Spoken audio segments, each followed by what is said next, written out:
আসসালামু আলাইকুম রহমতুল্লাহি বারকাতু। কমে আসা কিচেনে অনেক স্বাগত বন্ধুরা। কেমন আছেন? আশা করছি ভালো আছেন, আমরাও ভালো আছি। আজকে একটা মেথি শাকের রেসিপি বানাবো বন্ধুরা।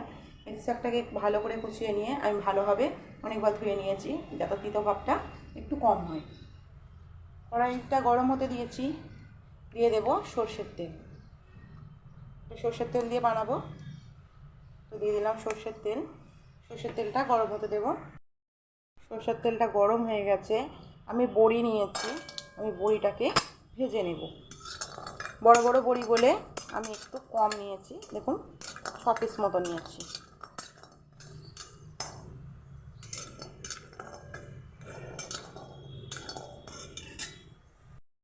বড়িগুলোকে ভেজে তুলে নিয়েছি। ওই তেলের মধ্যেই একটা আলু ছোট ছোট করে টুকরো করে ভালোভাবে ভেজে নেব।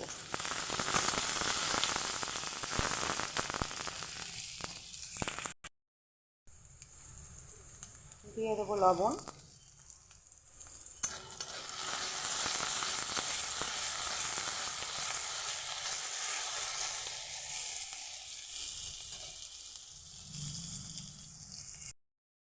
বন্ধুরা ভিডিওটা ভালো লাগলে লাইক শেয়ার কমেন্ট করে দেবেন। নতুন বন্ধুরা সাবস্ক্রাইব করে পাশে থাকবেন। একদমই ভালোভাবে ভেজে নেবো, একদম লাল করে সুন্দরভাবে ভেজে তুলে নেব। আলুগুলো ভাজা হয়ে গেছে, এবার আমি আলুগুলোকে তুলে নেব। এর মধ্যে আর অল্প একটু তেল দিয়ে দিলাম, দিয়ে দেব রসুন কুচি,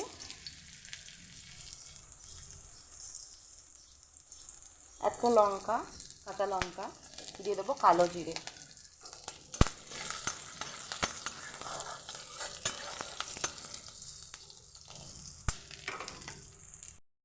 ভাজা হয়ে গেলে আমি দিয়ে দেবো মেথি শাক।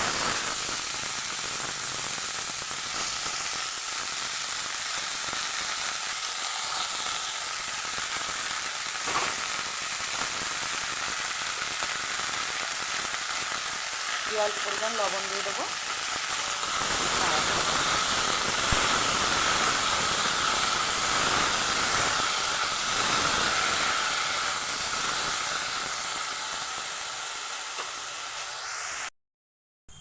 মেথি শাক দিয়ে অনেকটা পরিমাণ পানি বেরিয়ে গেছে, এটাতেই ভালোভাবে সেদ্ধ হয়ে যাবে। হলুদ দিয়ে দিলাম,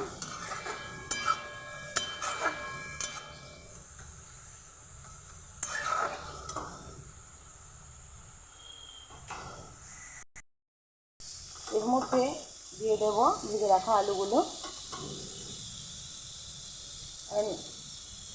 আলুগুলো খুব ভালোভাবে ভাজা ছিল আর সেদ্ধটাও খুব ভালোভাবে সাক্ষর হয়ে গেছে। এর মধ্যে দেবো অল্প পরিমাণ চিনি, আপনারা দিতেও পারেন না দিতেও পারেন। চিনিটা দিলে কী হবে, এই কষা ভাবটা ওইটা অনেকটা কম লাগে। 2-4 পিস চিনি দিলেই হবে, সবটা ব্যালেন্স করে। একটু ভেজে নেওয়ার পর আমি যে বড়িগুলো ভেজে রেখেছিলাম সেগুলোকে আমি এভাবে গুঁড়িয়ে নিয়েছি, দিয়ে দেবো।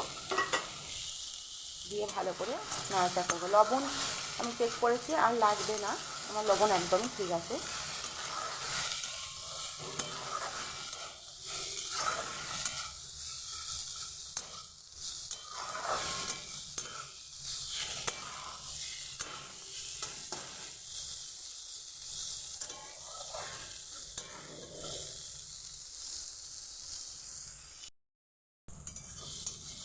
মেথি শাক এইভাবে ভেজে দেখবেন বন্ধুরা, আমি আশা করছি আপনাদের গরম ভাতে দারুণ লাগবে। মেথি শাক গরম ভাতেই বেশি ভালো লাগে। আমি গ্যাসটা করে দিচ্ছি বন্ধ, হয়ে গেছে দেখুন। ভালো লাগলে লাইক শেয়ার কমেন্ট করে দেবেন বন্ধুরা। নতুন বন্ধুরা সাবস্ক্রাইব করে পাশে থাকবেন। পুরনো বন্ধুদের অসংখ্য ধন্যবাদ সবসময় পাশে থাকার জন্য।